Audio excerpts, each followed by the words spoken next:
기독교 3대 개혁, 종교개혁, 신학개혁, 신앙개혁. 오늘 제목은 아주 거창합니다. 기독교 3대 개혁입니다.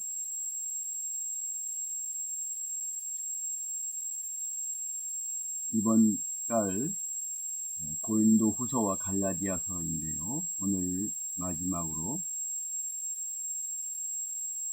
고린도 후서 11장 2절부터 4절, 그리고 갈라디아서 1장 6절부터 12절을 보면서 이 두 구절을 근거로 이 기독교 3대 개혁에 대해서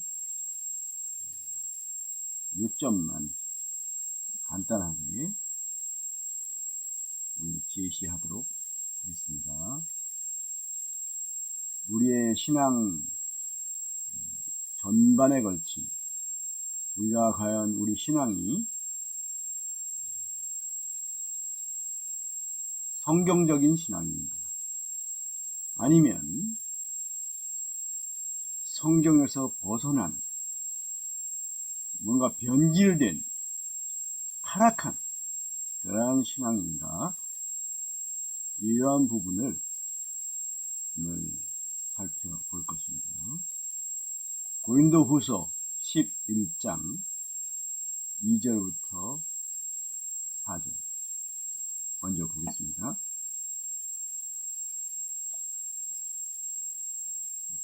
내가 하나님의 열심으로 너희를 위하여 열심을 내노니 내가 너희를 정결한 처녀로 한 남편인 그리스도께 드리려고 중매함이로다. 그러나 나는 뱀이 그 간계로 하와를 미혹한 것 같이 너희 마음이 그리스도를 향하는 진실함과 깨끗함에서 떠나 부패할까 두려워하노라. 만일 누가 가서 우리가 전파하지 아니한 다른 예수를 전파하거나 혹은 너희가 받지 아니한 다른 영을 받게 하거나 혹은 너희가 받지 아니한 다른 복음을 받게 할 때에는 너희가 잘 용납하는구나. 이 고린도 교회에 먼저 보낸 서신이 고린도 전서였는데, 고린도 전서를 읽어보면 고린도 교회가 문제가 참 많았던 그런 교회였던 것을 볼 수 있습니다.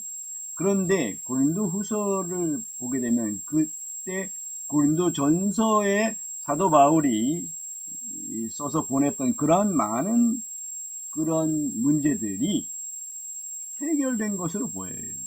만약에 해결되지 않았으면 다시 한번 그런 내용을 썼을 텐데 거의 반복하지 않았습니다. 약간 겹치는 부분이 있는데 거의 다시 언급하지 않은 걸로 봐서 그 문제들이 상당히 해소됐는데, 그것은 그들이 그 말씀 그대로 받은 서신을 얼마나 그들이 소중하게 받아들이고 그 말씀대로 그들에게서 진정한 그런 변화가 일어났다라고 볼 수 있죠. 근데 그 변화가 어떻게 시작됐을까? 고린도 전서 앞부분에 있는 그 사람에게 속하는 그 문제, 그 영적으로 온전한 상태로 벗어나지 못하고 거기에 갇혀있는 그런 상태에서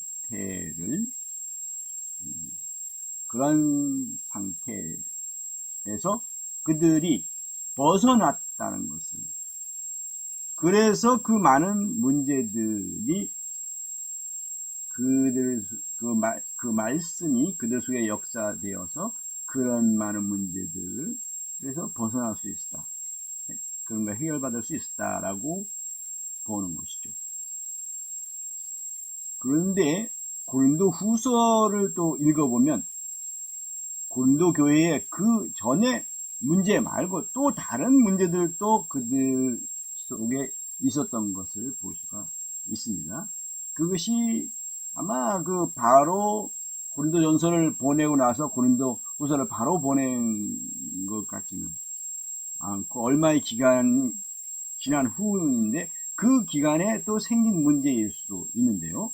여기에 아주 심각한 문제를 오늘 우리가 같이 보게 될 것입니다. 이것을 선입견을 가지고 보면 안 되고 있는 그대로 봐야 됩니다. 고린도후서 11장 2절에 보면 사도 바울이 이렇게 말하죠. 앞에 내가 하나님의 열심으로 너희를 위하여 열심을 내노니, 여기서 열심은 이 질투, 하나님의 그런 질투인 것을 우리가 볼 수가 있어요. 영어로 번역하는 과정에서, 헬라어 영어로 번역하는 과정에서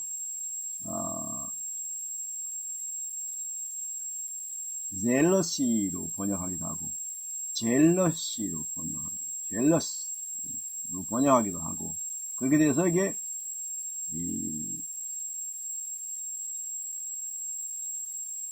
질투로 번역되기도 하고, 한국어는 또 열심으로 번역되기도 하고 그랬는데, 그 근원은 질투입니다.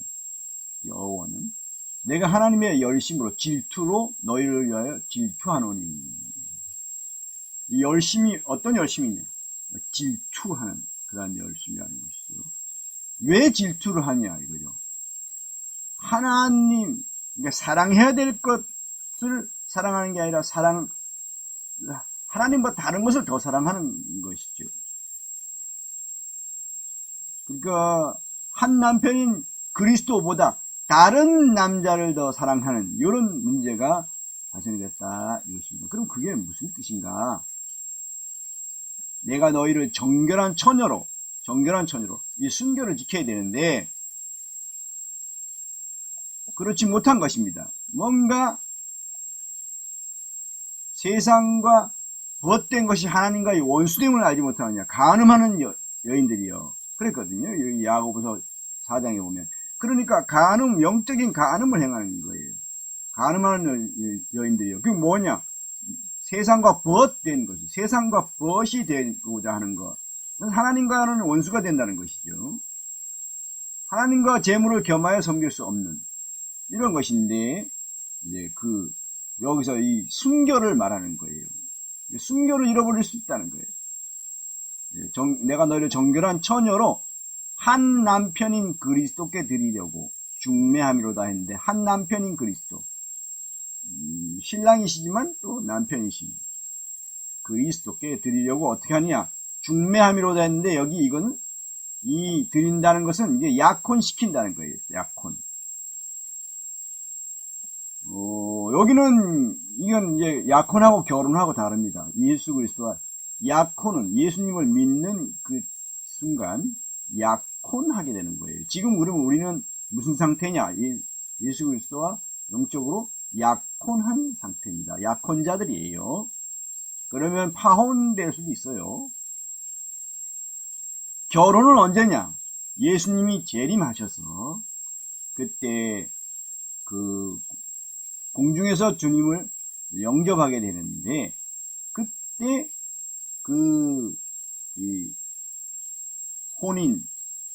어린 양의 혼인잔치라고 요한계시록 19장에 나오고, 마태복음 25장에도 보면 그 잔치가 나오죠. 신랑이로다 할 때 맞으러 나간 어리석은 5 처녀는 기름을 사러 갔다가 들어가지 못하고 문이 닫혀버리고, 슬기로운 5 처녀만 등에 기름을 가지고 성령 충만으로 보죠. 그 잔치에 들어갔고, 그리고 문이 닫혀버렸죠. 그러니까 바로 그게 결혼이죠. 다릅니다. 여기는 약혼입니다. 이게 원어의 약혼의 의미가 되어 있어요. 그래서 어떤 번역본에는 이걸 약혼이라고 정확하게 번역을 했어요. 여기서 우리 지금 여기 성경에서 이게 잘 드러나지 않아요. 이게 결혼인가 약혼인가 이런. 그냥 소개한 건가 이렇게 됐는데 약혼입니다. 그러나 나는 이렇게 약혼된 상태인데도 불구하고 어떤 일이 생기느냐, 이걸 있는 그대로 받아들여야 됩니다. 뱀이 그 간계로 하와를 미혹한 것 같이 그렇게 된다는 거예요. 같은 상황이 발생될 수 있다는 얘기죠. 발생될 수 없는데 이렇게 썼을까요? 절대 발생할 수 없는 일을 발생할 수 있는 것처럼 썼을까요? 사도 바울이? 그건 아니죠. 그렇게 오해하면 안 됩니다. 곡해하면 안 됩니다. 뱀이 그 간계로, 이게 뭡니까? 뱀이 어디 있었어요? 창세기 3장에 나오죠. 그 뱀이 뭡니까? 누굽니까? 마귀, 사탄인 것을 우리가 요한계시록을 통해서도 볼 수가 있죠. 뱀이 그 간계로 아주 간사해요. 아주 그 계략이 아주 간사하고 간교해서 속기가 쉬워요. 하와를 미혹한 것 같이. 그 당시 하와가 미혹됐었죠. 그런데 오늘날도 바로 하와가 미혹된 것처럼 성도들이, 고린도교회 성도들, 오늘날의 성도들 미혹될 수가 있다는 거예요. 그럼 어떤 것이 미혹이냐? 어떻게 되는 것이 미혹되는 거냐? 너희 마음이 그리스도를 향하는 진실함과 깨끗함에서 떠나. 그거예요. 깨끗하지 않은 거예요. 더러워지는 거죠.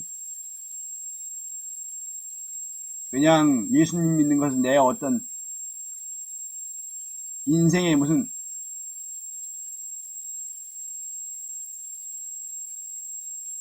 수단, 성공의 수단으로 삼는 거.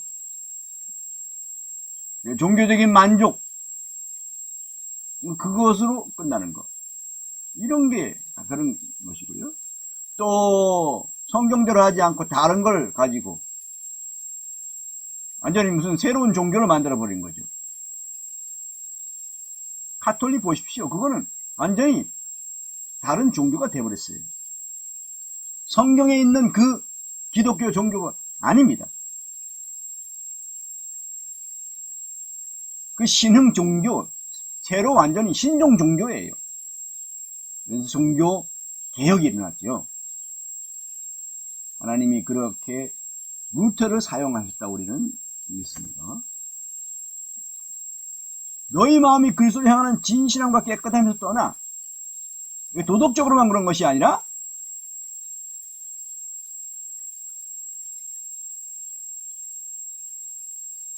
범죄뿐만 아니라 또 도덕적인 뿐만 아니라 진리적인 부패.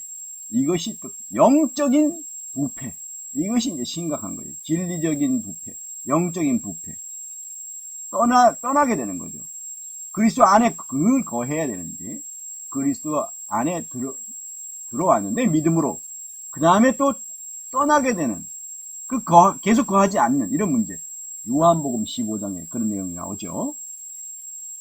참 포도나무 가지가 포도나무에 붙어있지 아니하면 열매를 맺을 수가 없다. 말라진다. 열매는 맺지 못하지만 아예 말라버린다. 그렇잖아요.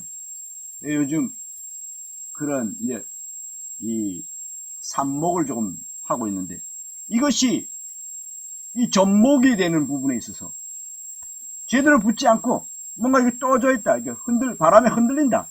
이게 문제예요. 바람에 흔들리지 않게 꼭 매서 탁 밀착이 되어야 되는데 이게 바람이 불 때 흔들흔들 해버리면 거기에 공기가 들어가고 이렇게 되면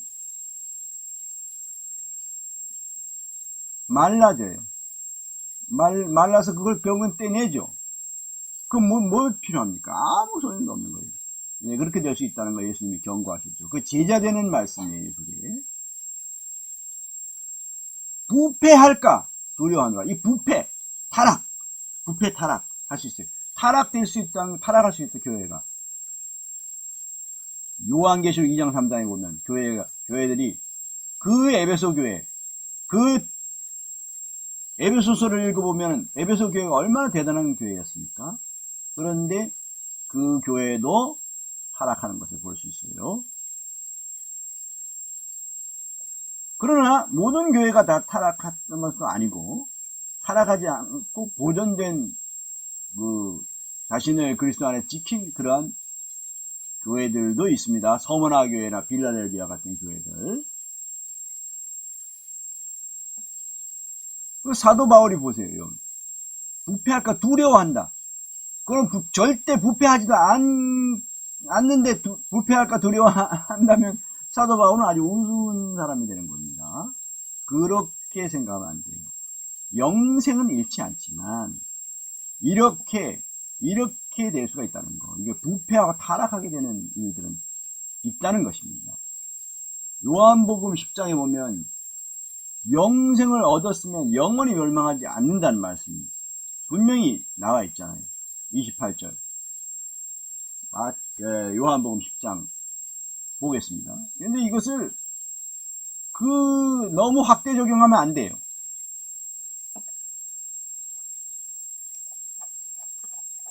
요한복음 10장 27절. 내 양은 내 음성을 들으며 나는 그들을 알며 그들은 나를 따르느니라. 그 예수님의 양은 어떤 사람들이에요? 그 음성을 들을 줄 알아야지 예수님의 양이에요. 그럼 음성을 들을 줄 모르면 예수님을 따르질 않아요. 나는 그들을 알며 그들은 나를 따르느니라. 음성을 알아들으니까 이 내 양이구나 이렇게 보신다는 겁니다. 그리고 그들은 나를 따르느니라. 그 예수님께 속한 양, 예수님이 양으로 그 예수님에 이끌려서 그분이 인도하시는 대로 초장에 가서 그 푸른 초장에서 풀을 뜯고 또 보호받고 이리와 늑대들로부터 보호받고 이제 그렇게 돼야 되는데 주님을 따르는 것이 여기 나옵니다. 참된 믿음은 순종을 동반하는 거예요. 순종이 없는, 행함이 없는 믿음은 죽은 믿음이라고 했죠. 여긴 산 믿음 가진 이 예수님의 양들이 어떻게 되느냐. 내가 그들에게 영생을 주노니 영원히 멸망하지 아니할 것이요. 영원히 멸망하지 않는다고 했어요. 멸망. 이건 영원한 하나님으로부터 영원한 단절, 이것이 없다는 겁니다. 또 그들을 내 손에서 빼앗을 자가 없느니라. 그들을 주신 내 아버지는 만물보다 크시며 아무도 아버지 손에서 빼앗을 수 없느니라. 이것은 영생에만 적용돼야 돼요. 부활을 선물로 얻는 그 부활, 이 믿음의 그 결과로 얻게 되는 그 선물로 받은 구원, 그것을 잃지 않게 된다는 것이고요. 이것을 상급에 적용시켜버리면 안 돼요. 이것은 선물에만 적용되는 겁니다. 그래서 에베소서 2장에서 뭐라 그럽니까? 이 구원을 선물이라고 제시하죠. 너희는 그 은혜에 의하여 믿음으로 말미암아 구원을 받았으니 여기도 은혜에 의해서만 아닙니다. 믿음으로 말미암아 믿음을 통해서도 있는 거예요. 믿음으로만 아니고 은혜가 있어야 되는 것이지 은혜를 받는 믿음이 아닌 그런 믿음은 그건 무효입니다. 그런 가짜 믿음입니다. 하나님이 인정하신 믿음 아니에요. 그건 구원받는 믿음이 될 수가 없는 거예요. 믿음이라고 해서 다 같은 믿음이 아니고요. 종교적인 신념도 믿음으로 사람들이 착각하고 하는 거거든요. 너희는 그 은혜에 의해서 믿음으로 말미암아, 은혜와 믿음이 같이 있습니다. 하나라도 빠지는 게 아니에요. 구원을 받았으니 이것이 너희에게서 난 것이 아니요 사람의 노력으로 된 것이 아니라는 거죠. 사람이 주장해서 되는 것이 아니고 하나님의 선물이라. 선물이에요. 행위에서 난 것이 아니, 사람의 노력으로 된 것은 아니다. 근데 어떤 사람은 믿음도 행위다 이렇게 하는데 믿음은 믿음이지 믿음이 행위가 아닙니다. 믿음의 뜻을 모르니까, 믿음의 그 가치를 모르니까 믿음도 하나의 행위다 이래가지고 그냥 은혜로만 구원받는 것이다. 이렇게 또 어떤 사람들은 또 믿음은 그것도 그냥 은혜다. 그 은혜로 믿음이 다 주어지는 것이니까 믿음도 은혜다. 그래서 다 모두 은혜로만 구원받는 것이다. 이렇게 해서 믿음을 행위로 간주하든지 믿음을 은혜로 간주하든지 이렇게 하는 사람도 있어요. 믿음의 그 의미와 가치를 전혀 모르고 있기 때문에 이런 일들이 생기는데요. 이는 누구든지 자랑하지 못하게 함이라 했어요. 선물이기 때문에 이것은 사람의 노력으로 된 것이 아니다. 이런 것입니다. 자기 자랑을 못하게 하는 거예요. 우린 그리스도를 자랑하는 것이고요. 하나님의 은혜를 우린 자랑하는 것입니다. 여기 선물이 나오죠. 선물. 이 선물이 있고 성경에는 상급이 있어요. 그런데 사람들이 이 선물과 상급을 구별을 못해서 선물로 그냥 취급해버려. 그러니까 상급은 행함에 따라서 주어지는 것인데 여기 행위에서 난 것이 아니라 그랬다 그러니까 다 선물로 하니까 상급은 완전히 다 놓쳐버리는 겁니다. 아주 심각한 문제가 발생되는 거예요. 선물과 상급은 다릅니다. 다시 우리가 고린도후서 11장 가면 그러면 뭐냐 이 부패와 타락이 이게 뭐냐 이 미혹이 뭐냐 미혹당하는 게 만일 누가 가서 우리가 전파하지 아니한 다른 예수를 전파하거나 이 다른 예수 이건요 자유주의 신학 오늘날에 아주 심각합니다. 인간 예수라 그래가지고 예수님의 인성만 인정하고 신성을 부정합니다. 심각한 거죠. 혹은 너희가 받지 아니한 다른 영을 받게 하거나 이 다른 영 성령이라고 말은 하지만 성령이 아니에요. 성경에 있는 성령님의 그 역사와 다른 그런 현상들 나타나고 어떤 그런 영을 따라가요. 미혹의 영이에요. 귀신의 영과 미혹의 영과 귀신의 가르침을 따른다는데 바로 미혹의 영과 귀신의 가르침을 따라간단 말이죠. 그리고 뭘 어떻게 아느냐? 성경과 달라요. 그리고 새 언약과 다른 옛 언약을 새 언약하고 그냥 섞어버렸고 새 언약과 옛 언약을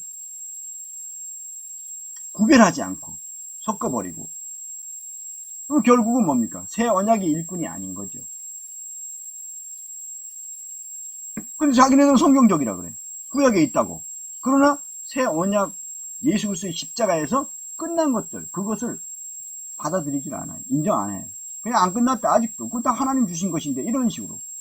그것이 그 시대에는 그때 그림으로 그림자로 주신 것이거든요. 근데 실체가 오고 실제가 왔는데 여전히 그 그림자가 붙들고 있는 이런 상황인 거죠. 그걸 대체신앙이라고 그러는데 그런 상황이에요. 이게 다른 영이에요. 그리고 성령 운동을 한다고 하면서 이상한 영 그런 것, 그 미혹의 영, 신비주의 그런 대로 따라가 버리는 이런 상태예요. 인격적인 성령님을 인격적으로 만나지 못하고 인격적으로 따르지 못하는 거죠. 인격적으로 배워야 되고 그래야 되는데 성령님이 가르치시고 생각나게 하시고 또 실제적으로 진리 가운데 인도하시고 또 하나님이 은혜를 주신 것들을 알게 하시고 이렇게 깨닫게 하시고 또 충만하게 하시고 능력을 주시고 지혜를 주시고 이런 부분에 있어서 놓쳐버려요. 그럼 다른 영이 되는 겁니다. 혹은 너희가 받지 아니한 다른 복음을 할 때, 이 다른 복음을 받게 할 때는 너희가 잘 용납하는도다. 이게 문제예요. 잘 용납했어요. 이 고린도 교회 아마 상당수가 그렇게 한 것 같아요. 대부분이 그래 그런 문제를 봉착했던 것 같아요. 그런 문제. 다른 복음이라 나와요. 다른 예수, 다른 영, 다른 복음. 이게 뭐가 다른 거예요? 당시의 사도들을 통해서 전해졌던 복음, 그리고 그 복음을 믿고 받은 성령, 그리고 그들이 그 믿은 예수, 이 것과 다른 것을 전하는 사람들이 많이 있었는데 그것을 받아들였다는 겁니다. 너희가 잘 용납하는 거. 이거 심각한 거 아닙니까? 이게 바로 부패예요. 타락이고. 이게 영적 간음이고. 이게 마귀에게 미혹당하는 거예요. 하와가 뱀에게 미혹된 것처럼. 그렇게 되는 거예요. 하와가 뱀에게 미혹된 거. 그거 그 당시에 예전에 초창기, 창세기 그 초창기에 그때 한번 당하는 그런 일로만 생각할 수 있어요. 저도 오랫동안 그렇게 생각했었어요. 그런데 사도 바울은 분명히 성도들도 그렇게 그 하와가 당했던 것 같은 그렇게 미혹당하는 일이 성도들에게도 일어난다는 것을 여기에 고린도후서 11장 이 앞부분에서 명확하게 우리에게 제시하고 있어요. 그리고 그렇게 될까? 두려워한다고. 경고, 부패할까? 두려워하느라. 너희 마음이 그리스도를 향하는 진실함과 깨끗하면서 떠나게 된다. 부패한다. 그렇게 되는 겁니까? 안 되는 겁니까? 될 수 있는 겁니까? 절대 안 되는 겁니까? 될 수가 있어요. 이미 고린도 교회는 그렇게 상당 부분 그렇게 된 부분이 있었다 이것입니다. 용납을 해버렸어요. 다른 예수, 다른 영, 다른 복음을 너희가 잘 용납하는구나. 뭔가 완전히 이렇게 되진 않았어요. 아직은 완전히 떠나서 완전히 부패하진 않았어요. 근데 그렇게 되고 있어. 그렇게 될 가능성이, 그런 현상이 보였어요. 이 뒤에 나온 4절처럼. 그래서 두려워했어요. 그렇게 될 수가 있으니까. 그런데 그렇게까지는 완전히 그렇게 되지는 않았던 걸로 보여요. 이 서신을 받아들여서. 그래서 그 이후에 다시 세 번째 서신을 쓰지 않았던 걸로 보입니다. 예, 갈라디아서에 보면 갈라디아서가 바로 이 문제 때문에 사실은 사도 바울이, 성령님이 사도 바울을 통해서 서신을 쓰게 했습니다. 이 문제가 무슨 문제냐? 6절에 보면 그리스도의 은혜로 너희를 부르신 이를, 은혜로 부르셨지만 믿음으로 응답한 거죠.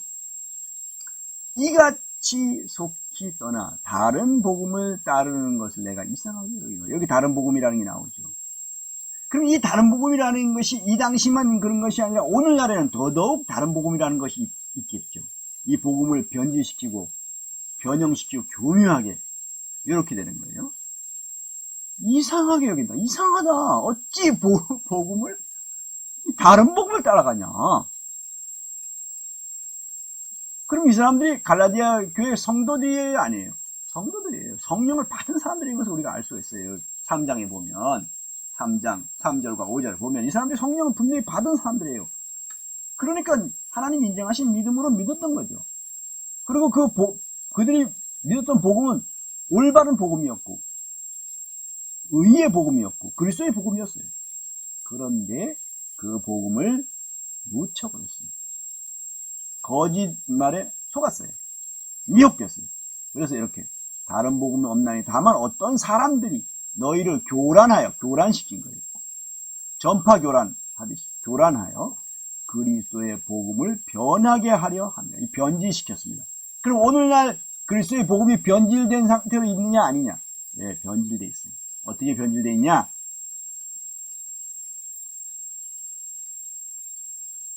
기복신앙으로 하늘에 속한 영적인 복을 땅에 속한 물질적인 복으로 변질시켜버렸어요. 그리스도 안에서 높여지는 그런 것을 변질시켜가지고 세상에서 출세하고 성공하고 부자되고 하는 이것을 변질시켜버렸어요. 사람들을 많이 끌어모으는데 목표를 두다 보니까, 목회 성공에다가 최종 목표를 두다 보니까 이렇게 돼버린 거죠. 민간신앙, 기복신앙을 끌어들여가지고 그걸 합리화하기 위해서 번영신학이라는 것을 만들어서 한국교회가 특별히 그렇게 되어버렸어요.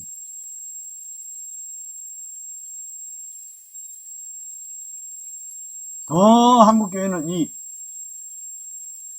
기복신앙, 이 번영신학 때문에 기복신앙, 이걸 누가 이렇게 열심히 아주 열심히 해서 수많은 사람들을 끌고 갔습니까?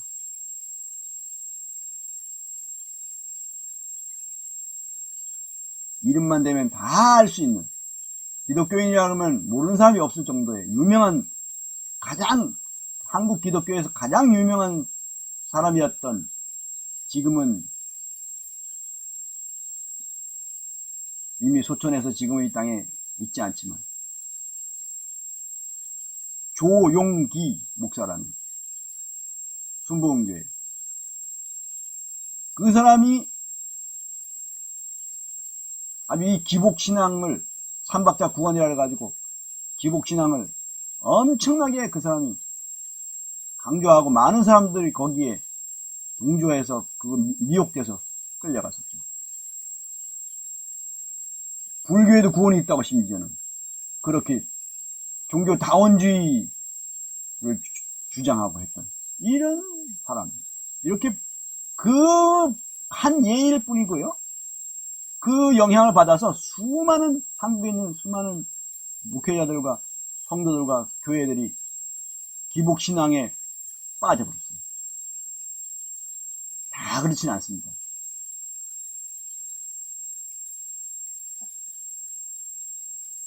그러나 우리나 혹은 하늘로부터 온 천사라도 우리가 너에게 전한 복음 외에 다른 복음을 전하면 저주를 받을지라.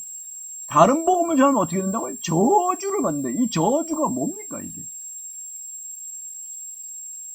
아담과 하와가 받았던 게 저주잖아요. 땅이 저주받고 뱀이 저주를 받고, 그게 저주예요. 하나님의 심판. 이 다른 복음을 전하는 거 얼마나 무서운 일입니까? 이건 하나님을 대적하고 마귀의 편에 서서 하나님을 대적하는 일인데, 그게 다른 복음이 그게 기복신앙이요, 자유주의 신학, 번영신학, 종교다원주의, 신비주의, 신사도 운동, 행위구원, 율법주의, 이런 것들이에요.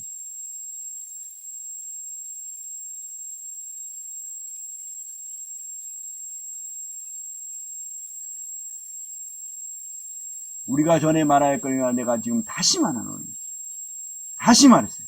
반복적으로. 그래서 만일 누구든지 너희가 받은 것 외에 다른 복음을 전하면 저주를 받을지어다. 그런데 이 다른 복음을 이 갈라디아에 있는 성도들이 받아들였습니까? 안 받아들였습니까? 막 받아들였어요. 문제가 됐습니다. 그래서 이 갈라디아서를 급하게 썼던 걸로 보이고, 그리고 상당 부분이 받아들인 걸로 보이는데, 그런데 그렇지 못해서 나중에 그 교회들이 타락한 것을 우리 요한계시록 2장과 3장 속에서 볼 수가 있습니다. 교회들이 타락했어요.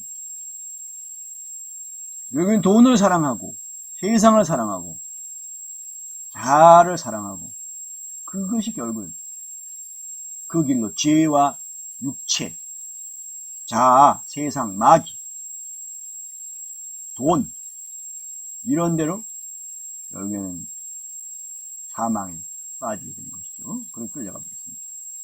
이제 내가 사람들에게 좋게 하랴, 하나님께 좋게 하랴. 많은 사람들에게 좋게 하는 길을 간다고요. 많은 목회자들이.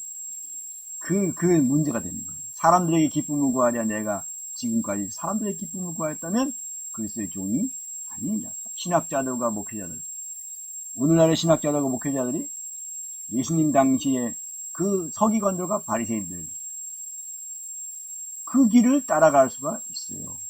변질되고 타락할 수가 있는 겁니다. 그 사람들도 처음부터 그래야 되겠던 건 아니에요. 변질되고 타락한 거예요. 부패한 거예요. 그것에 대해서 우리가 종교개혁이라는 것을 성령님이 루터를 세워서 종교개혁을 하게 하셨는데, 우리가 이제 그 내용을 정리하면서 간단하게 보겠습니다.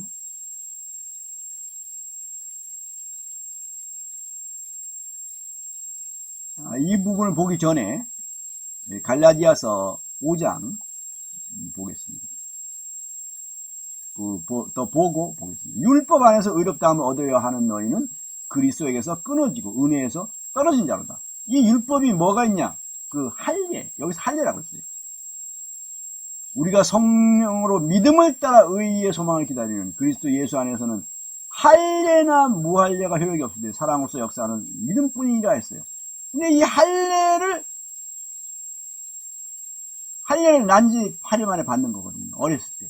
그런데 이 할례를 버리지 않고 십자가에서 끝났는데 그것을 변형시켜가지고 유아 세례, 영아 세례 이렇게 어렸을 때 세례받는 걸로 변형시키고 다시 세례받는 것을 못 받게 하고 그 사람들은 아나베프티스트 그러니까 재세례파 이래가지고 정죄하고 마녀 사냥식으로 많은 사람들을 죽였어요. 순교당하게 했어요.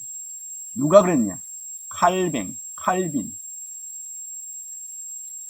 칼빈이 그렇게 했어요.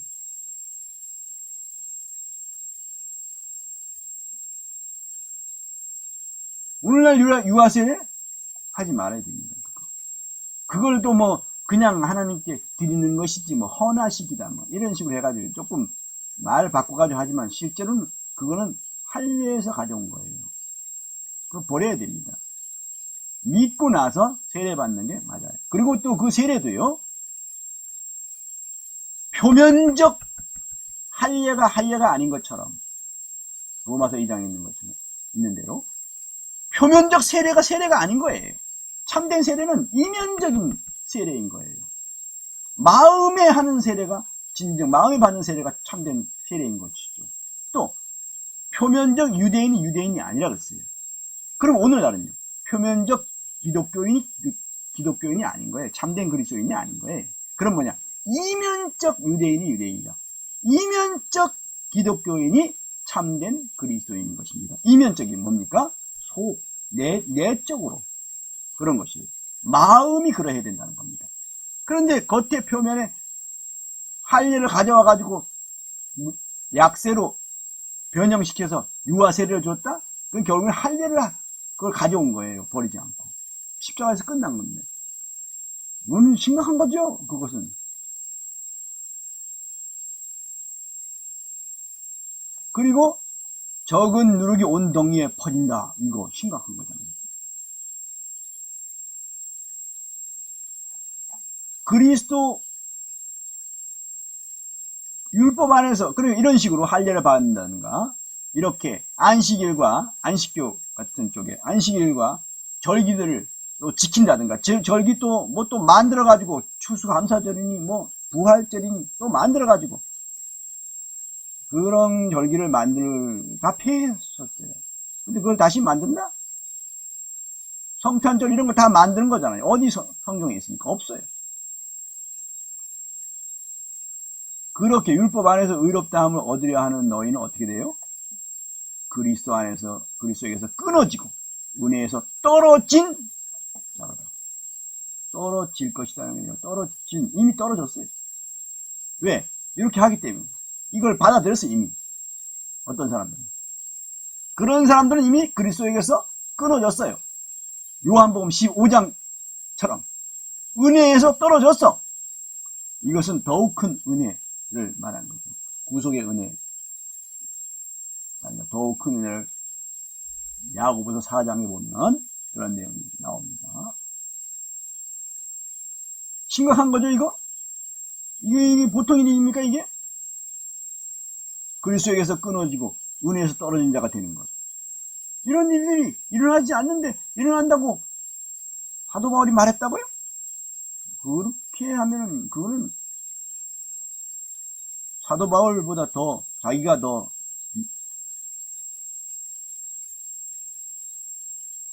높은 사람이고 더 높은 계시를 받았다. 그렇게 주장하는 것밖에 안 되는 거죠.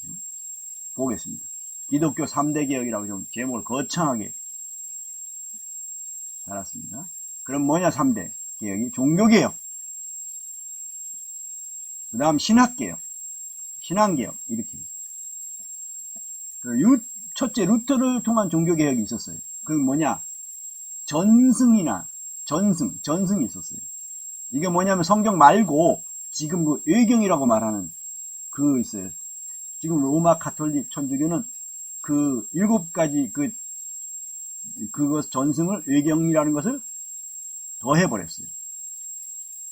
그래서 그들은 66권이 아니고 72권. 원래 73권인데 또 하나 또 빼버렸어요.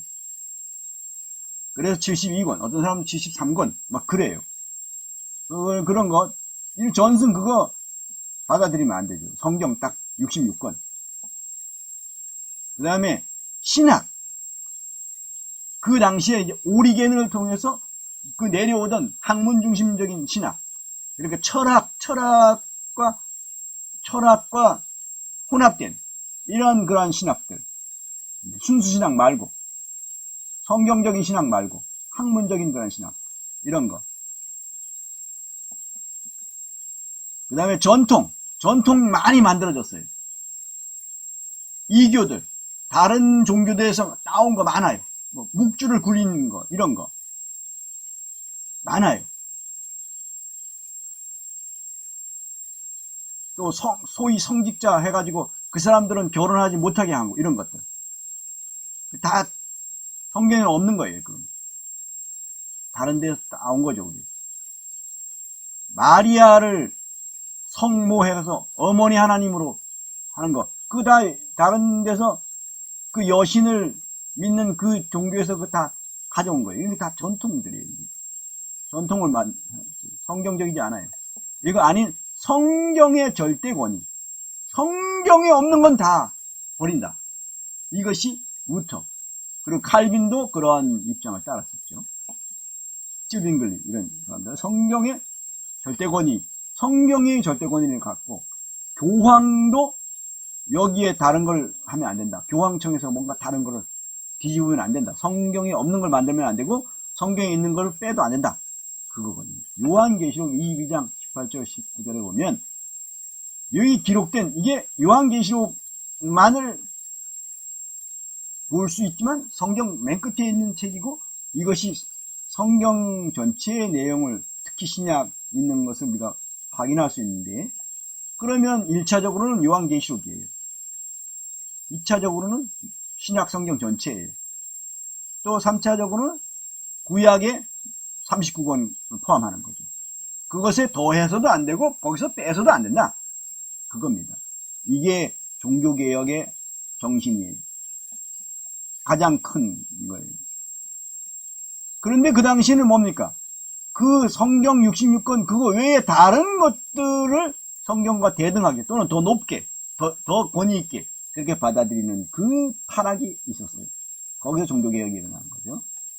둘째, 이신칭의 믿음으로 이렇게 된다 이거거든요. 믿음으로 의롭다 하시면 받는다. 이걸 칭의라 그런다고요. 믿음으로써 써이 있죠. 믿음으로써 의롭다 칭함을 받는다. 일컬을 칭. 그러니까 내적으로 의로워지는 것이 아니라 의로운 사람이다라고 칭해지는 거예요. 인정을 받는 거예요. 다르죠, 이거는.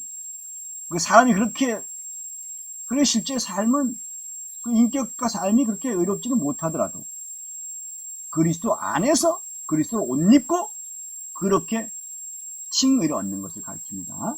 그럼 여기서 뭐냐? 이 믿음으로 되는 것, 이 믿음의 가치를 본 거예요. 그 전까지 뭐냐? 다 그냥 은혜로 된다. 이것이었어요. 종교개혁 전에는. 저 종교개혁의 루터가, 칼빈 루터가, 마르틴 루터가 이걸 본 거예요. 믿음 문제를. 그런데 그 로마 가톨릭은 뭐냐? 오리겐, 어거스틴으로 이어지는 그 은총론. 다른 말은 그건 거의 운명론인 거예요, 결국은. 다 그냥 하나님이 다 알아서 해주시는 것이다. 믿음에 대해서 이것을 믿음을 행위로 보든지 아니면 믿음조차도 다 은혜다. 믿음도 하나님의 은혜를 어떤 사람에게는 믿음을 갖게 하시고 어떤 사람은 갖지 못하게 하셨다. 이렇게 해버린 거예요. 그것에 대해서 아니다. 믿음은 사람이 갖는 것이고 이건 이제 자유의지가 여기서 나오는 거죠. 사람이 책임지고 자기가 믿음을 가져야 된다. 자기가 믿지 않으면 그거는 자기가 책임을 져야 된다. 이런데 이거 믿음조차도 하나님이 어떤 사람에게 주시고 어떤 사람에게는 안 주시는 것이라고 해버리면은 그게 바로 그 종교개혁 이전으로 돌아가는 거예요. 종교개혁을 거절하는 거죠. 이 믿음, 의인은 믿음으로 말미암아 살리라. 하박국 2장 4절에서 시작돼서 인용돼가지고 로마서 1장 17절, 갈라디아서 3장 24절, 그리고 히브리서 10장 38절을 보면 바로 믿음으로 의롭다 하는 이것을, 이 루터가 이것을 깨닫고, 믿음이구나, 믿음. 그럼 왜 자기는 그 전에 의를 얻지 못했는가? 칭의를 얻지 못했는가? 자기는 믿음이 없었기 때문이다. 그냥 되는 줄 알았다. 그럼 뭘로 되는 걸? 유아세례, 영아세례. 또는 그냥 영세라고도 부르기도 하는데, 그 사람들은 영세라는 건 그 사람들은 거의 그 영아세례를 거의 가르치는 거예요. 물론 나이가 들어서 자기 신앙을 가졌다 그러면 그때는 영아세례는 아니죠. 그래서 영세, 그냥 세례, 영세, 세례라는 의미로 영세라고 써요. 천주교에서는. 그리고 기독교에서는 세례라고 많이 쓰고, 그리고 침례교 쪽에서 침례라고 쓰겠죠. 그러니까 영세냐, 세례냐, 침례냐 다 내적으로, 마음의 할례처럼 마음의 영세, 마음의 세례, 마음의 침례해야 되는 것이죠. 근데 그것을 그냥 물도 어렸을 때 그냥 받으면, 부모가 그냥 결정해서 받으면 그걸로 하나님의 자녀가 됐다라고 하는, 이게 잘못된 거예요. 그게 아니다. 믿음으로 이렇게 된다.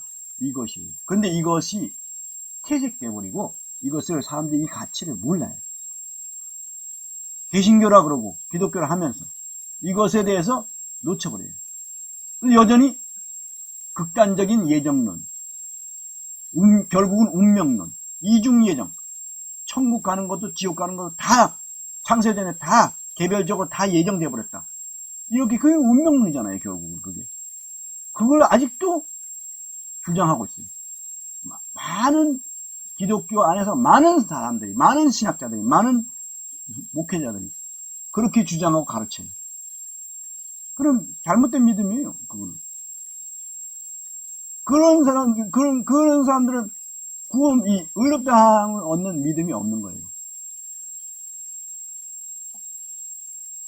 그렇게 들으면서도 참되게 믿고 구원받는 사람들도 있긴 하고요.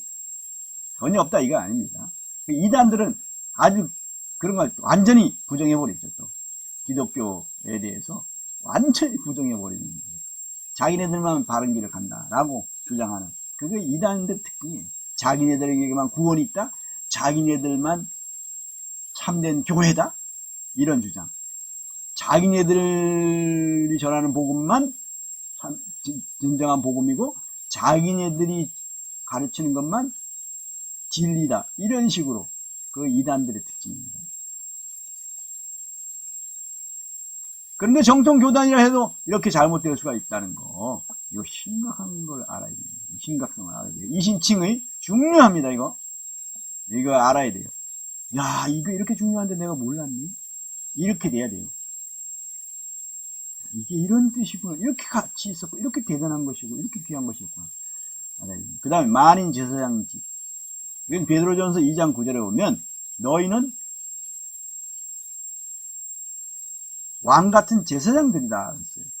거룩한 나라요, 택하신 백성이고 거룩한 나라고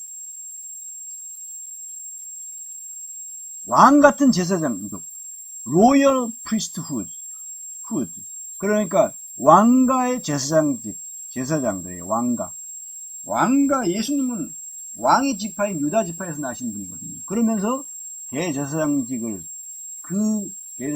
또 멜기세덱의 그 반차를 따른, 그 계열을 따른 그 대제사장직인데, 우리도 예수 그리스도와 함께 왕노를 할 수 있는 그러한 그 왕족이면서 또 제사장, 우리도 예수님의 그 계열, 그렇다는 하늘에 속한 제사장들인데 모든 성도가 다 제사장들이에요. 그래서 만인 제사장직이라는 표현을 쓰는데 만인 침례교에서는 전신자 제사장직이라고 표현해요. 전신자. 이 말이 더 정확하죠. 모든 신자가, 모든 성도가 제사장이라는 것이지. 만인은 모든 사람들을 가리키니까 조금 오해의 소지가 있을 수 있어요. 그러나 만인 제사장직을 일반적으로 많이 쓰죠. 모든 성도가 제사장이라는 거.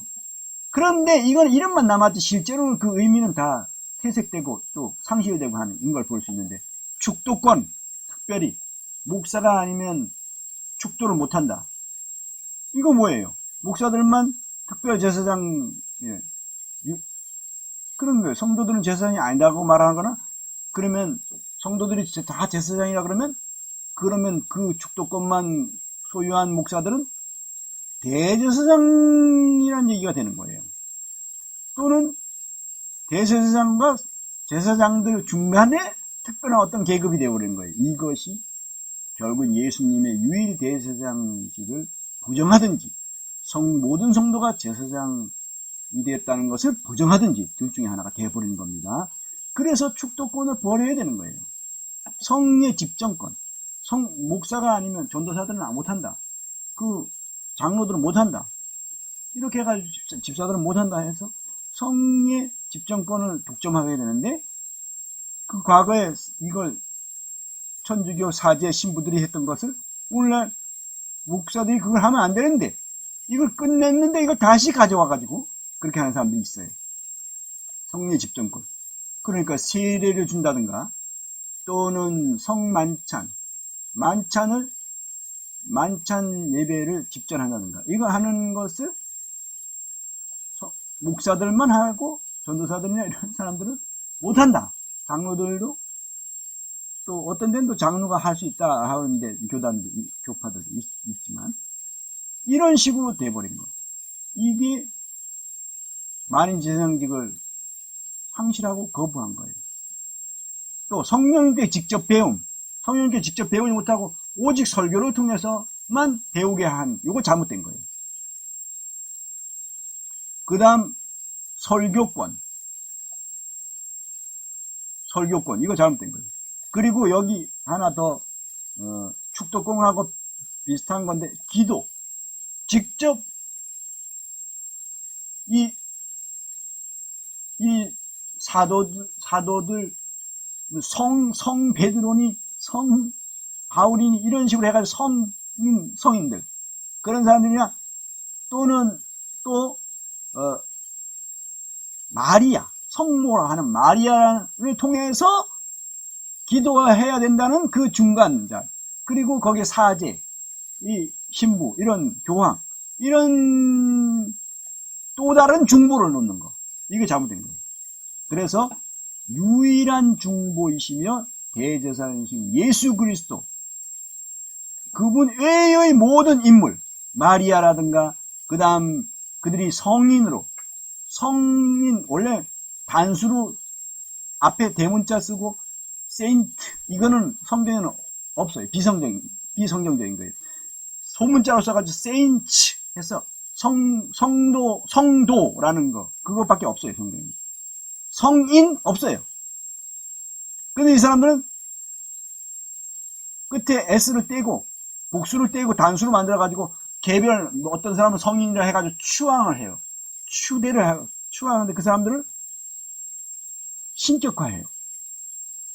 그 사람들을 중보자로 삼아요. 그러면 예수님이 유일한 중보이시고 대제사장이신 사실을 부정하는 것이 되는 것이죠. 그건 실질적인 우상숭배다, 이거예요. 이게 종교개혁의 핵심 세 가지인데, 이걸 오늘날 놓쳐버리면 이건 뭐예요? 우린 종교개혁을 계속 해나가야 되고 고수 지켜야 되고 계속해서 개혁을 지켜야 되고 계속 개혁해 나가야 되죠. 잘못된 것에 대해서. 그 다음 둘째, 신학 개혁. 다비, 존 넬슨 다비라고 해서 그 형제회라고 해요. 브레드린. 그래서 플리머스 지방에서 일어난 브레드린이라고 해서 플리머스 브레드린이라고 해요. 브라더스라는 뜻이에요. 형제들. 플리머스 지방의 형제들, 그 일어났어요. 브루드 호프라 그래가지고, 또, 그것도 브라더스, 형제들이라는 뜻인데, 독일에서 또 일어난 그런 형제회, 그 말고도, 이제, 형제회가 그 전에, 종교개혁 당시에 박해를 받았던 그 아나베프티스트 제세례파, 그러니까 유아세를 인정하지 않고 믿고 나서 다시 세례를 주니까 그것이 세례를 다시 주는 것이 되어버려 가지고 그 별명이 이제 제세례파가 된 것인데, 그들이 스스로 붙인 이름이 아니라 그 당시에 그 칼빈 그쪽 교회에서 그런 그 장로교 쪽이죠. 거기에서 그들을 박해하면서 그들에게 향해 붙인 이름이 제세례파. 그들은 제세례가 아니죠. 믿고 세례 받는 건 한 번인데, 이 사람들이 볼 때는 제세례인 거죠. 유아 세례를 줬는데 또 줘야 된다 그러니까. 그래가지고 자기네들이 유아 세례 주는 것이, 그것이 비성경적인 것이 드러나 버리고, 그러니까 자기네들은 종교개혁의 그 뜻을 따르지 않은 이런 것이 돼버리니까 자기네들을 이제 결국엔 그들이 부정하고 정지하는 것이 돼버려서 오히려 역으로 그들을 공격하고 그들을 정지하고 그렇게 했던 것이죠. 대체신학이라는 거, 이것이 존 넬슨 답이라는 이 사람이 원래는 성공의 신부였는데 그걸 버리고 순수하게 모이기 시작한 거예요. 이게 신학적으로 이 대체신학을 버린 겁니다. 그래서 이 새 언약에 대해서 분명하게 제시했어요. 이 신구약 혼합주의에서 새 언약의 복음을 다비가 분명히 제시를 했고, 그리고 이 유아 세례를 사실상 여기서는 거부하고요. 그리고 대체신학에 이스라엘의 회복을 부정해버려요. 이스라엘이 회복된다고 성경에 나와 있는데 그걸 다 부정해버려요. 그리고 로마서 11장은 전부 다 이상하게 다 바꿔버려요. 자기네 입맛에 맞춰서. 거기에 아주 뛰어난 신학자이고 또 설교가인 로이드 존스라는 영국의 뛰어난 신학자이고 목회자였던 설교자였던 로이드 존스라는 사람이 있는데, 그도 거기에 그냥 동조해버리고 말아버렸어요. 그래서 로마서 11장을 사실상 이스라엘의 회복에 관한 말씀인데 전부 다 그걸 기독교에 대한 말씀이다 이런 식으로 다 바꿔버렸어요. 말도 안 되는 건데 사실 자세히 알고 보면, 선입견을 벗고 보면 이거는 대체신학에서 잘못 나오는 거거든요. 유대교가 완전히, 그러니까 이스라엘이 완전히 교회로 완전히 대체되었다. 그래서 그들은 영원히 끝나버렸다. 그게 대체신학이거든요. 그런데 성경은 분명히 이스라엘이 회복될 것이라고 계속 성경에 구약도 계속 예언되어 있고 신약에서도 계속해서 그게 예언되어 있어요. 근데 그걸 부정해버려요. 예수님도 말씀하셨고 사도들도 그 사도 바울도 얼마나 명확하게 제시했고, 요한계시록에도 그게 제시되어 있고, 신약 성경 곳곳에도 그렇게 예언되어 있는 걸 다 부정해버리는 거예요. 얼마나 무섭습니까? 그게 신학이에요. 잘못된 신학이에요. 그 다음 자유주의 신학, 이거 심각한 거죠. 그래서 그 근본주의가 거기서 나왔어요. 그 신학개혁이 근본주의가 나왔어요. 성경의 영감성과 그리스도의 신성을 부정하는 겁니다. 이거 보통 일이 아니죠. 성경의 영감성, 그리스도의 신성을 부정하는 게 자유주의 신학인데, 이것에 대해서 이제 근본주의 신학이라고 해서 이 자유주의 신학을 정지하고 부정하고 성경 그대로 믿는다. 성경에 있는 그대로 성경의 영감성을 믿고 그리스도의 신성을 인정한다. 이거 다 이 다비를 통한 이런 신학에 또 아주 분명하게 되어져 있고, 그 다음에 번영신학을 거절했어요. 이 번영신학, 세속주의, 세상에 성공하는 거, 이거. 뭐, 세상에서 복받고, 물질적인, 땅에서 물질적인 복받고, 성공하고 이런 거. 돈 많이 벌고 부자 되고, 이런 것에 대해서 거절했어요. 이 형제에서는 이런 것을 다 거절하고, 바른 길을 가려고 해요. 그 다음, 제 세례파를 계승하여 수건을 벗고 새 언약의 복음을 회복했어요. 이 새 언약의 복음, 이거, 고린도 후서 3장에 나옵니다. 새 언약에 대해서. 우리가 지지난 주에 다뤘던 부분이죠. 성직 제도를 폐지했어요. 자기도 그 성공의 신부복을 벗어버리고 그 지위를 던져버리고 자기도 한 명의 성도로서 그렇게 성직제도를 폐지해버리고 거절합니다. 그리고 교회적인 남녀의 질서를 해보겠어요. 이거 교회 남녀의 질서 이거를 거절하는 건 그건 세상이에요. 세상은 그 길로 가요. 그러나 성경은 교회에서 남녀의 질서가 분명히 제시되어 있고 우린 그 길을 가야 되는 것이 맞아요. 그걸 철저하게 따라갑니다. 말씀을 따라갑니다. 그리고 상징주의 대신 문자적인 해석을 해요. 특히 천년왕국에 대해서 상징주의 대신 문자적인 해석을 합니다. 그리고 전천년 재림, 천년왕국 전에 예수님 재림하신다는 사실, 그 다음에 실체적인 천년왕국 교리를 해보겠어요. 천년왕국이 그냥 무슨 막연한 그런 것이 아니라 실체적이다. 예수님이 재림해서 실제적으로 이 땅을 통치하신다. 천년 동안. 이제 그것을 회복한다. 이게 신학개혁이에요. 그런데 이런 신학개혁, 이게 학문중심 신학에서 성경중심 신학으로 신학이 개혁되는데, 그 누구냐? 오늘날의 이 외인 그루데이브는 개혁주의 신학자인데, 이런 부분에 대해서 상당히 이런 부분을 받아들이고요. 그리고 이 침례교회에서 이 존 넬슨 다비의 이런 신학개혁이 침례교회 신학의 그 어떤 바탕이 되기도 했습니다. 침례교 신학만 다 옳다, 그런 뜻은 아닙니다. 상당 부분이 성경 중심 신학으로 되었다. 그래서 성경 중심적이, 침례교 신학이 상당 부분이 성경 중심적입니다. 다른 데는 상당 부분이, 다른 교파에는 학문 중심 신학이 상당 부분을 차지하고 있습니다. 그리고 G.E. 레드라는, 여기 외인 그루데이브는 조직 신학자이고, G.E. 레드라는 사람은 신약 신학자인데, 이 두 사람이 서로 인정하면서 서로 또 인용을 하면서 이 새 언약의 복음, 그리고 성경 중심적인 신학, 이것을 우리에게 제시해주고 있어요. 이 사람은 침례교 신학자하고 G.E. 레드는 외인 그루데이브는 장로교 신학자, 개혁주의 신학자입니다.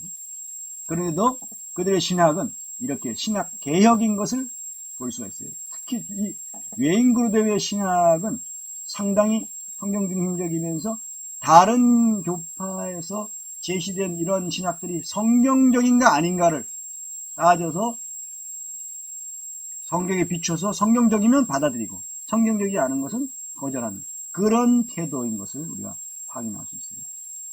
셋째, 말씀에 따른 작은 자들의 신앙개혁.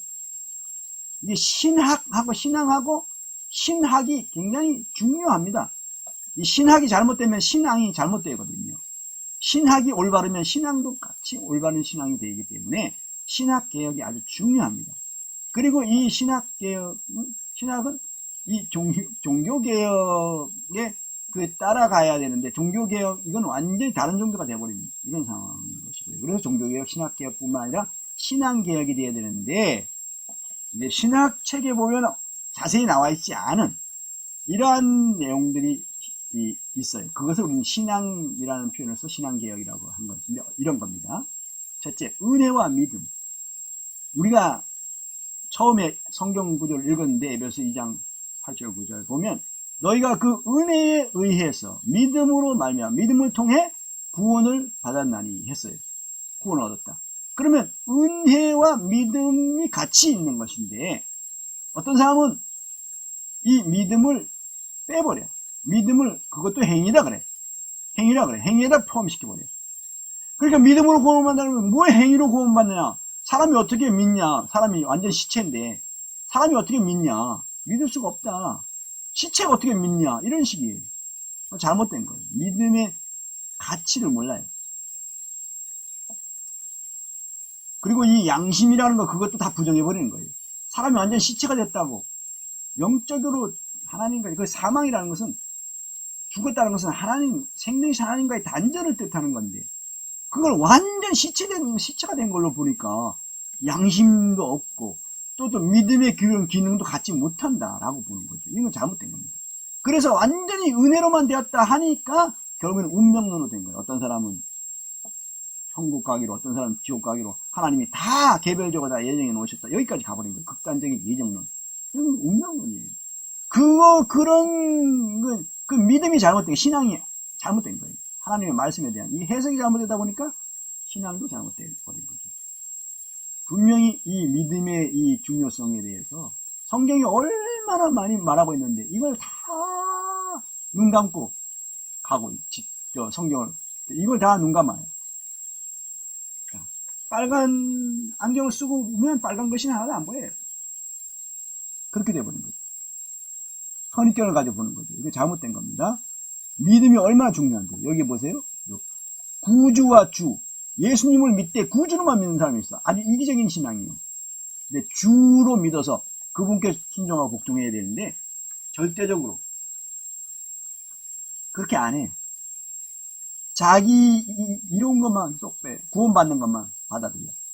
주님께 주인을 오신 자기가 노예가 되는 그건 안 해. 이건 잘못된 신앙이죠. 반쪽 신앙입니다. 율법의 폐지와 완성. 율법이 폐지된 면이 있고 완성된 면이 있어요. 이거 한쪽을 폐지된 면을 놓쳐버리면 새 언약을 놓치고 옛 언약을 가져가서 짬뽕을 혼합시켜버려요. 그리고 완성된 면을 놓치면 산상수훈을 천연왕국으로 돌려버리고 그때 가서라 적용되는 거고 지금 이 시대에는 산상수훈 그거 지킬 필요도 없다 이렇게 돼버려요. 그건 존 넬슨 다비의 그 부족한 그런 부분에서 좀 착각이 있었는데 너무 복음주의 쪽으로 가다 보니까 놓쳐버리는 그런 것이죠. 복음주의에 너무 복음으로만 모든 것을 해석하려고 복음으로만 보려고 하니까 그런 진리로 봐야 되고 교훈으로 봐야 되는 부분을 놓쳐버린 거예요. 복음이 있고 진리가 있고 교훈이 있거든요. 그리고 예언도 있고 한데 그것을 다 복음으로만 보려고 해요. 진리도 교훈도. 그러니까 안 되는 거예요. 거기에 오류가 생기고 오해가 생기고 오류가 생기고 그런 게 있습니다. 그래서 신앙개혁이 필요한 거예요. 신학개혁만으로는 부족하고. 그리고 선물과 상급이 있어요. 이 상급 면에 있어서도 제대로 봐야 돼요. 선물이 있고 상급이 있는데 선물은 행함과 상관없이 주어지는 겁니다. 그 행위에서 난 것이 아니다. 선물이다. 그거예요. 구원받는 거. 이거 선물이에요. 그리고 부활의 결국에 몸을 얻는 영생. 그 선물이에요. 부활의 몸을 결국은 얻게 돼요. 선물로. 그러나 상으로 받는 게 있어요. 첫째 부활은 상으로 받아요. 그건 행동으로 되는 겁니다. 이 선물과 상급을 선물을 놓쳐버리는지 상급을 놓쳐버리는지 하면은 이건 뭐 신앙이 잘못된 신앙이 될 수밖에 없어요. 불구의 신앙이 될 수밖에 없어요. 구속의 은혜와 더욱 큰 은혜가 있어요. 은혜도요. 구속의 은혜 면이 있고 더욱 큰 은혜의 면이 있어요. 은혜 위에 은혜. 이렇게 은혜 위에 은혜가 있죠. 예수님이 가져오신 것이. 우리가 다 그에 충만한 데서 받으니 은혜 위에 은혜로라. 그 다음 자기 노력 없이 의롭다 하심에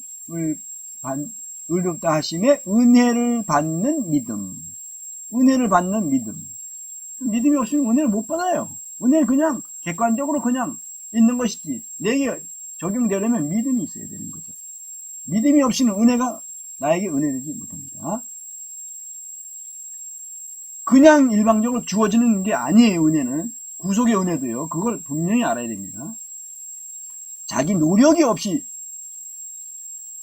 주어지는 것이지 오직 믿음으로 주어지는 것이지 믿음도 없는데 그냥 주는 은혜 그건 아닙니다. 그건 운명론이에요. 그건 완전 잘못된 그건 어거스틴의 잘못된 은총론에서 온 건데요. 그건 결국 운명론입니다. 그 잘못된 믿음이에요. 그 신앙개혁이 일어나야 돼요. 우리 속에. 그리고 한성 이건 히브리서 11장에 나오는 거죠. 한성 새 예루살렘을 상으로 받는 믿음이 있어요. 믿음도 이렇게 구원을 받는 믿음이 있고 상을 받는 믿음이 있어요. 그래서 믿음으로 믿음에 이른다. 믿음으로 복음에는 하나님의 의가 나타나서 믿음으로 믿음에 이르게 한다. 믿음, 구원을 얻는 믿음뿐만 아니라 나중에 상 받는 믿음으로까지 그런 믿음이 성장하게 되는 것이죠. 그 믿음이 있어요. 히브리서 11장에 나옵니다. 그 다음 상으로 받는 첫째 부활과 선물로 받는 나중 부활이 있어요. 부활의 몸을 얻는데 그것도 선물로 받는 면이 있어요. 믿는 자들은 다 받아. 누구나. 믿는 자들은. 그것도 믿어야 선물로 받는 거죠. 믿는 자들은 다 구원을 받고 그 구원 받은 사람들이 다 그 나중 부활의 몸을 얻게 돼요. 그게 선물이야. 그건 천년왕국 후에 받는 겁니다. 그러나 천년왕국 전에 받는 첫째 부활이 있어요. 그건 상으로 받는 거예요. 그건 행함으로. 그건 순종 얼마나 순종했느냐 안 했냐. 복종 얼마나 했느냐 안 했냐. 얼마나 행위가 있느냐 없느냐. 그걸 보는 거예요. 사람이 나를 사랑하면 내 말을 지킨 주님의 말씀을 얼마나 지켰느냐. 그거예요. 나의 계명을 가지고 지키는 자라야 나를 사랑하는 자니. 주님의 계명을 지키는 만큼 주님을 사랑한 거예요. 그게 실제적인 사랑이에요. 행위적인 사랑이에요. 그 행위가 요한계시록의 2장과 3장에 보면 그 사랑이 행위인 것이 나와요.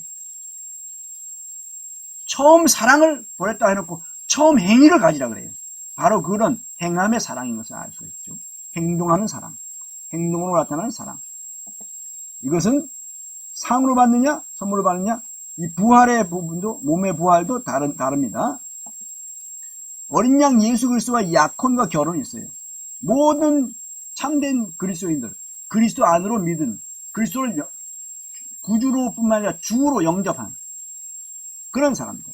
그래서 그리스도 안에서 성령으로 인칭을 받은 사람들, 성령을 받은 사람들은 그리스도와의 약혼한 상태예요. 약혼. 결혼은 아닙니다. 결혼식에는 참여하지 못할 수가 있어요. 어리석은 다섯 처녀처럼. 그 어리석은 다섯 처녀가 불신자냐? 아니에요. 복음주의자들은, 극단적인 복음주의는 그 어리석은 다섯 처녀를 불신자로 보는데, 그 불신자들이 어떻게 등을 들고 신랑을 기다립니까? 그런 불신자가 어디 있습니까? 그 모든 그리스도인들은 다 예수 그리스도와 결혼하게 된다라고 전제해 놓으니까 그렇게 해석을 잘못하게 되는 거예요. 그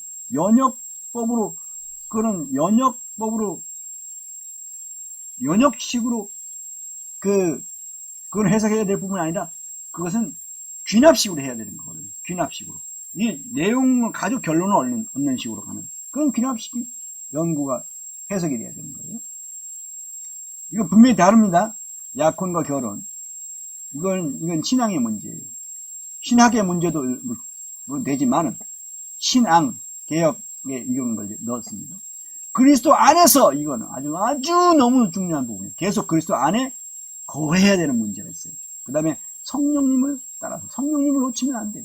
오늘날 성령님을 놓치면 2000년 전에 예수 그리스도를 놓친 거하고 똑같은데, 정말 성령운동 하는 사람들조차도 성령님을 사실상은 다른 영을 따라가는 경우가 거의 대부분이 그래요. 성령운동 하는 사람들. 대부분이 다른 영을 따라요.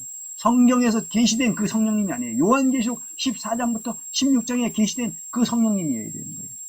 그리고, 물론, 다른 데도, 요한 1서 2장 27절에도 계시되었고, 성령님에 대해서 더 다른 곳에도 로마서 8장에서도 계시되었고, 또 여러 군데 성령님에 대해서 계시가 되었죠.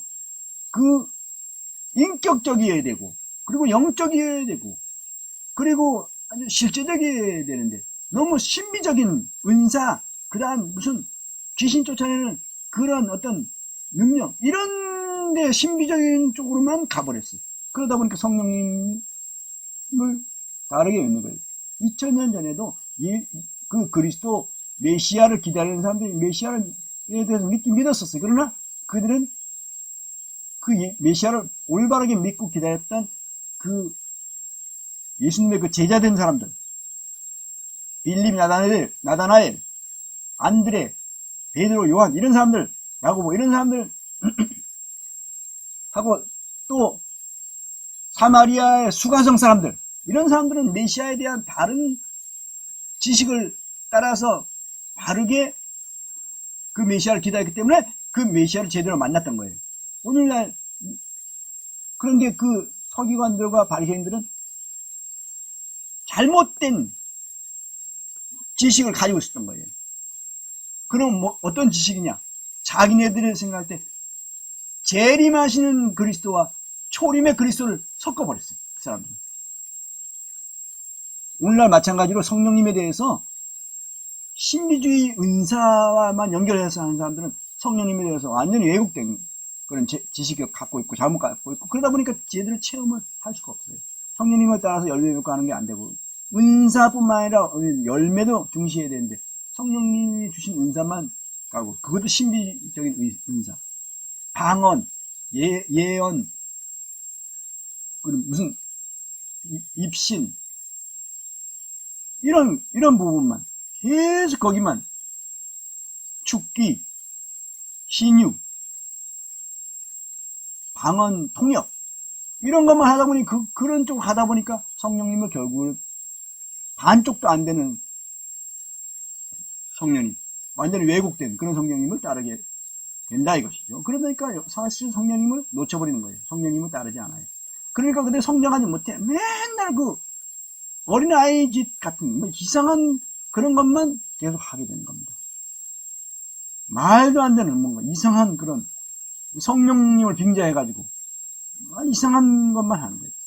동물 울음소리를 내고 뱀의 혀처럼 혀를 날름거리질 않나, 무슨 동물처럼 기어다니면서 개처럼 짖기도 하고, 그 별 희한한 말도 안 되는 그런 걸 하고 있어요. 비냐드 운동, 이런 거, 신사도 운동들, 직통 계시를 받았다느니, 뭐 가서 뭐 천국 뭐 지옥을 보고 왔다느니 해가지고 많은 사람들을 끌고 다니죠. 미혹되고 있어요, 많은 사람들. 하나님 나라와 하늘나라, 하나님 나라와 하늘나라가 근본적으로는 같은 나라이지만, 그 하나님 나라는 물과 성령으로 거듭나서 들어가는 나라이고, 하늘나라는 하늘에 계신 아버지 뜻대로 행함으로 들어가는 나라예요. 그런 다른 부분이 있습니다. 이것을 모르면 진짜 천국을 다 놓쳐버려요. 이 산상수훈의 그 높은 신약 성경 안에서 가장 높은 내용이 산상수훈이거든요. 근데 그걸 다 놓쳐버리는 이런 우를 범하게 되는 거죠. 어리석은 자가 되는 거고, 정말 거짓 선지자에게 속아가지고 이렇게 될 수가 있습니다. 거짓 선지자, 거짓 교리, 이 거짓 선지자는 아니더라도 또 거짓 교리, 이런 데도 속을 수가 있는 겁니다. 그 다음, 자녀와 아비와 청년. 그러니까 신자만 되면 되는 것이 아니라 제자가 돼야 되고 이기는 자가 돼야 되는 거. 이게 자녀와 아비와 청년인데, 이거는 이제 언젠가 자세히 나누겠지만, 이 왜 자녀와 청년과 아비가 아닌가? 왜 자녀와 아비와 청년 이렇게 순서인가? 이것을 근래에 이제 알게 됐어요. 그리고 여기에 아비는 여기에 진리를 아는 제자와 연결되는 것을 볼 수 있고, 이 악한 자를 이긴 거, 여기가 강하고 또 악한 자를 이긴 그런 이기는 게 나와요. 두 번씩이나 반복해서 요한 1서 2장에 보면 이런 부분들, 우리가 이렇게 돼야 된다는 거죠. 신자에서 머물지 말고 제자가 돼야 된다. 이거 진리를 아는 제자. 그리고 악한 자를 이기는 자가 또 돼야 되는 겁니다. 그리고 성령님에 대해 성령 받는 거, 성령 내재, 성령님이 내 안에 성령을, 믿음으로 성령을 받고 구원받는, 이건 성령 받음이 있고, 성령 충만이라는 게 있어요. 기름을, 등에만 있는 기름하고, 그 다음에 그릇의 여분으로 갖는 기름, 이런 것을 통해서 우리는 성령 충만의 중요성을 볼 수 있죠. 이러한 것들이 신앙개혁의 부분입니다. 우리가 이거보다 더 많은 내용을, 더 많은 내용을 사실상 주의하고 있지만, 여기에 이렇게 줄이고, 이 정도만 우선 제시하려고 합니다. 오늘, 우리가 기독교 3대 개혁에 대해서, 고린도후서 11장 1절에서 4절, 갈라디아서 1장 6절에서 12절, 다른 복음, 다른 영, 다른 예수 전하고 있는 오늘날 이 타락한 기독교에서 우리는 무엇을 해야 됩니까? 교회의 타락을, 신학의 타락을, 다른 종교가 되는, 신학이 철학의 신여가 되는, 그리고 신앙이 변질되고 또 치우치고 좌로나 우로나 치우치지 말아야 되는데, 양날개를 가져야 되는데 한쪽 날개가 없는 이런 상태가 됩니다. 또 균형을 잡아야 되는데 한쪽에 치우쳐가지고 다른 쪽을 다 잃어버리는 이런 심각한 상황에서 우리는 종교개혁과 함께 종교개혁을 잘 지켜나가고, 그 다음에 신학개혁도 잘 지키고, 그리고 신앙개혁도 잘 해나갑니다. 말씀에 따른 작은 자들의 신앙개혁, 이것을 오늘 함께 나눴습니다. 많은 내용이 들어가 있습니다.